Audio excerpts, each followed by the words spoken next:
What's up, everyone? Welcome back to the channel. Like always, like and subscribe and leave a comment down below. And today, once again, I have come across another all-time favorite book. And yes, you will hear the kids making noise in the background tonight. I have kids. They're noisy. I decided to read Star Trek The Next Generation number 24, Nightshade. Wow, what a good book this was. I mean, it was almost like a commercial. Wow. But I really love this one, and I'll go ahead since I liked it so much. I want to read the summary on the back. After 200 years of civil war, the planet Oriana is dying. Most of the surface vegetation is gone. It's pretty much all gone. The air is nearly unbreathable, and the people themselves are dying. Now, the two warring factions have finally sat down to talk peace, and Captain Picard and the USS Enterprise are sent to help them negotiate a settlement. Picard, Lieutenant Wolf, and Counselor Troy beam down to Oriana just as the Starship Enterprise's call away on an urgent mission. Alone on the planet, the USS Enterprise team learns that there are people that would rather finish the devastating conflict than talk peace. Suddenly, Picard is accused of murder, and the delicate negotiations have fallen into the hands of Lieutenant Wolf. Now, Wolf and Troy must unravel the truth and prevent planet-wide disaster before time runs out for the people of Oriana and the crew of Starship Enterprise. Now, I will say right away, we're only like 8 or 9 episodes, maybe 10 into season 3 of The Next Generation, so there was a spoiler in this book. And if you've never read this book, there's going to be spoilers in this video, but so stop now. But I'm not going to put that in the title or on the thumbnail because it's an older book. So, but I did not, I kind of assumed Lieutenant Wolf was going to have a son at some point. By the way, the one episode happened in this season 3, but I didn't know. So when you learned that he has a son in this book, and I was like, okay, well, it didn't bother me. It doesn't bother me, but this book, that part didn't bother me. So that was the only spoiler to the show. If that even, it might not even be in the show. I don't know. Let me know in the comments down below. But this book is definitely a 10 out of 10. It was amazing. I loved every last second of it. It was twisted. It was insane what the people on that planet are going through, especially the children. It was just like, man, it was actually a tough task reading about some of it when they go down and they see what happens when the babies are born because the planet's so polluted and poisoned, and it was just like, it was disturbing. But the author, I forgot to even say, the novel by Laura K. Hamilton, she does an amazing job writing this book.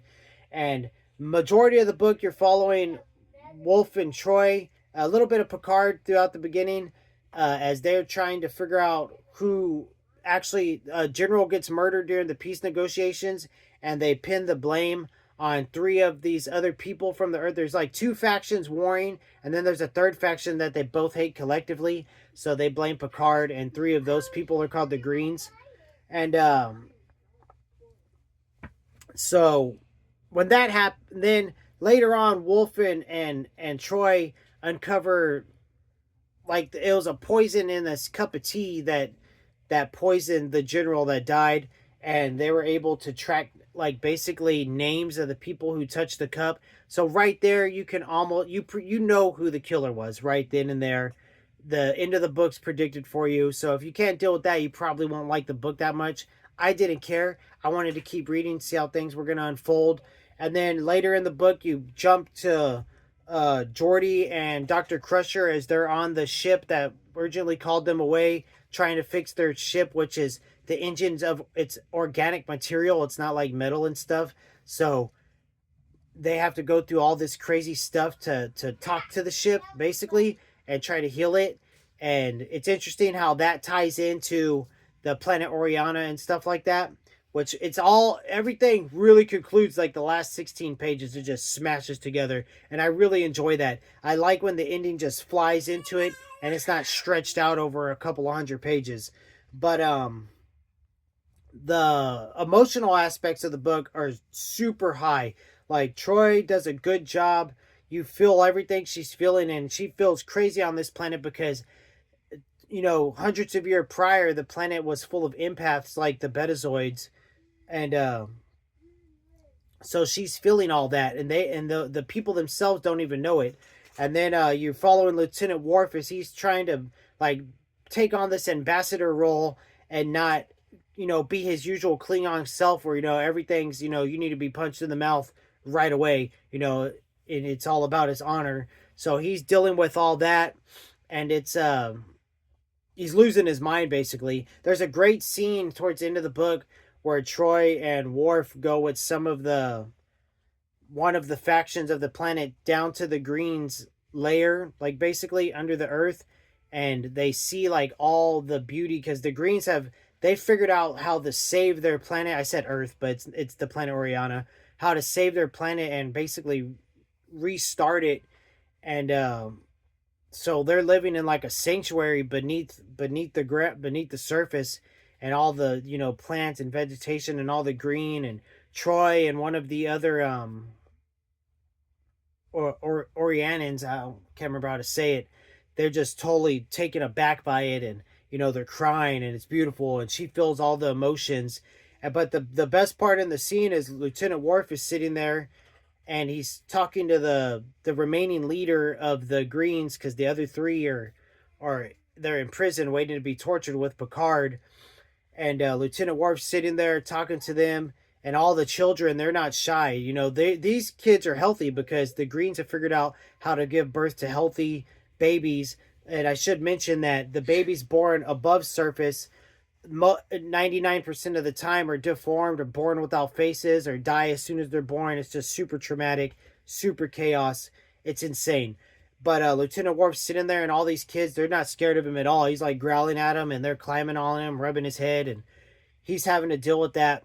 I thought that's just such a little, it was a good little scene in the book. But there's so many like scenes in the book that just still the show. And of course, every time you get a little bit of Picard, he just takes it, just like in the show. He stills the moment, every time he pops on. So like I said, Star Trek Next Generation number 24. Yeah, I didn't start with number 1 or nothing. I'm just running through whatever I fancy when I look through them and I want to throw in the TBR. Um, Nightshade by Laura K. Hamilton, a 10 out of 10. Definite amazing book. Definitely one, in a decade from now when I finish all these books, I would come back to and reread. And I'm just glad I have these videos to go back, or other people's videos to go and check out in the future if I'm like, do I want to reread that one? But that's the video. Absolutely loved the book. It was super awesome. Solid 10 out of 10 for me. Up next, I have Star Trek Blackfire. I think it's number 8 or something, the original series. Excited for that one. And then I'm going to read 2 Star Wars books back to back. And then I'm hoping I could get 2 non-Star Wars and Star Trek books squeezed in before the end of the month. I don't know what they'll be yet.